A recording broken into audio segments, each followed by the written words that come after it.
یہ 1978 کے قریب کی بات ہے۔ کراچی کے اولڈ سٹی ایریا میں ایک مسجد ہے جس کا نام ہے نور مسجد۔ اس میں ایک 28 سالہ جوان امامت کیا کرتا تھا۔ اللہ اکبر، اللہ اکبر۔ تھا تو وہ ایک مسجد کا امام ہی، لیکن اس امام کا انداز کچھ الگ تھا۔ بے عملی کے طوفان سے لوگوں کو بچانے کی وہ پریکٹیکلی عملاً کوشش کیا کرتا۔ نمازیوں کی فکری تربیت کیا کرتا، جو نماز کو نہیں آتے انہیں بھی اچھے انداز سے مسجد میں بلانے جاتا، لوگوں کی خوشی غمی میں شریک ہوتا۔ اس پر ایک ہی دھن سوار تھی کہ بد عملی کا شکار ہونے والوں کی اصلاح کرے، اور اس کے اخلاص کو دیکھ کر لگتا بھی تھا کہ یہ امام مسجد اپنے نیک مقصد میں ایک دن ضرور کامیاب ہو جائے گا۔ پھر اس کی زندگی میں ایک عجب موڑ آیا، اور وہ دن تھا 2 سپٹمبر 1981۔ عاشقان رسول کی ایک بہت بڑی تحریک دعوت اسلامی کا آغاز ہوا۔ اس امام کی اپنے رفقا کے ساتھ مل کر بھرپور کوششوں سے دعوت اسلامی ترقی کرتی گئی، اور اس امام کو دنیا امیر اہل سنت مولانا محمد الیاس عطار قادری کے نام سے جاننے لگی۔ جمیل قادری سو جان سے قربان مرشد پر، بنایا جس نے مجھ جیسے کو بندہ غوث اعظم کا۔ حدیث پاک میں آتا ہے من لم یشکر الناس لم یشکر اللہ، یعنی جو لوگوں کا شکر ادا نہیں کرتا وہ اللہ کا شکر ادا نہیں کرتا۔ آج آئیے اس عظیم ہستی کا ذکر کرتے ہیں، شکر ادا کرتے ہیں کہ جنہوں نے ہمیں سنتوں پر عمل کا جذبہ دیا، نیکیوں کا شوق دیا، عشق رسول کی خوبصورت دولت عطا کی۔ قبلہ شیخ طریقت امیر اہل سنت ہے، اور ایک تعداد آپ کو اپنا رہبر و رہنما مان کر اسلامی تعلیمات اپنانے لگی۔ یاد رہے کسی بھی ایکٹیو اور کامیاب تحریک کی 2 علامات ہوتی ہیں۔ نمبر 1، دعوت اسلامی کا واضح اور پر اثر مقصد، کرسٹل اینڈ کلیئر گول۔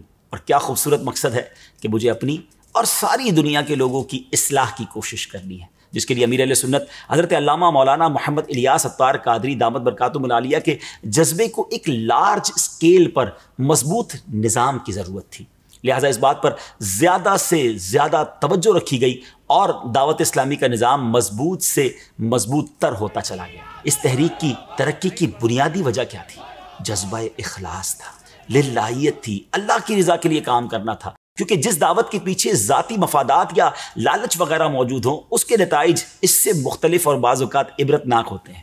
مولانا محمد الیاس قادری صاحب شروع ہی سے پیکر اخلاص تھے۔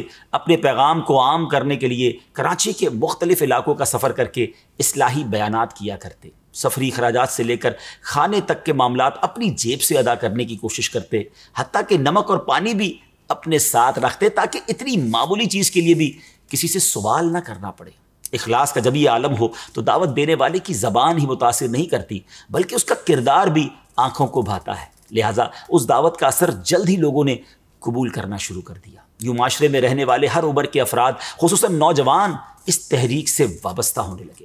مولانا محمد الیاس قادری صاحب کی دعوت میں سب سے متاثر کن پہلو یہ ہے کہ انہوں نے اصلاح امت پر مشتمل مقصد اپنے سے منسلک ہر فرد کے سینے میں اتار دیا، اور دعوت اسلامی کے کام کو آگے بڑھنے کے لیے انتہائی آسان اور پاکیزہ انداز دیا۔ یہ وہی دعوتی اسلوب ہے جسے انبیاء کی سنت اور اولیاء کا انداز اصلاح کہنا درست ہوگا۔ اب آتے ہیں ترقی کی دوسری علامت کی طرف، اور وہ ہے دعوت اسلامی کا منظم اور مربوط نظام۔ دعوت اسلامی جو ترقی کرتی گئی اس کا کام بھی اسی رفتار سے بڑھتا رہا۔ اب ضرورت اس امر کی تھی کہ ایک انتظامی ڈھانچہ بنایا جائے، لہٰذا تمام زمینی حقائق کو سامنے رکھتے ہوئے مرکزی مجلس شورا قائم کی اور تنظیمی ڈیوٹیز سونپ دی گئی۔ اس کے علاوہ کسی تحریک کے مضبوط نظام کی بقا اس کے افراد کی بہترین تربیت پر بھی ہوتی ہے، کیونکہ غیر تربیت یافتہ افراد کی کثرت جو ہے کسی تحریک کے لیے نقصان کا سبب بھی بن سکتی ہے۔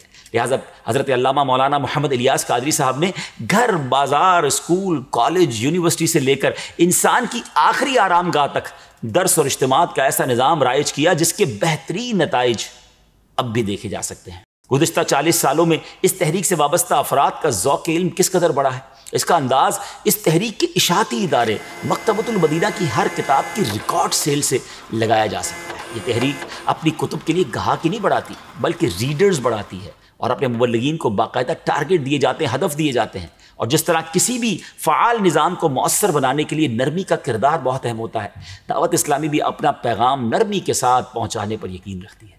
دعوت اسلامی کے پیغام میں محبت سے متاثر ہو کر کئی غیر مسلم دامن اسلام سے وابستہ ہو رہے ہیں۔ سبحان اللہ، دنیا بھر کے عاشقان رسول دعوت اسلامی کے ساتھ اپنا وقت بھی دیتے ہیں، اپنا مالی تعاون بھی کرتے ہیں، اور سبحان اللہ نہ صرف 3 دن کے لیے بلکہ 12 دن، 30 دن اور بعض اوقات 12 مہینے کے لیے مدنی قافلوں میں سفر کرنے کے لیے بھی تیار ہو جاتے ہیں۔ سبحان اللہ، اللہ کریم سے دعا ہے کہ اللہ کریم دعوت اسلامی کے اس باغ کو مزید پھلتا پھولتا رکھے اور امیر اہل سنت کے سائے کو تا دیر ہمارے سروں پر عافیت کے ساتھ قائم رکھے۔ تو ناظرین، اب آ رہا ہے 2 سپٹمبر 2021۔ اس کا مطلب یہ ہوا کہ اب دعوت اسلامی کو 40 سال پورے ہونے والے ہیں۔ ہم کیوں نہ اللہ کا شکر ادا کریں کہ اللہ کریم نے اتنی پیاری تحریک ہمیں عطا فرمائی کہ جیسے ہی اس کے قریب جاتا ہے کوئی، اس کے دل میں اللہ سے محبت بڑھ جاتی ہے، عشق رسول میں اضافہ ہو جاتا ہے، صحابہ اور اہل بیت کی غلامی مل جاتی ہے، اور گناہوں سے بچنا کچھ آسان ہوتا نظر آ جاتا ہے۔ نیکیوں پر عمل کرنا اس لیے بھی آسان نظر آتا ہے کہ سارے ہی لوگ سنتوں پر اور نیکیوں پر عمل کر رہے ہوتے ہیں۔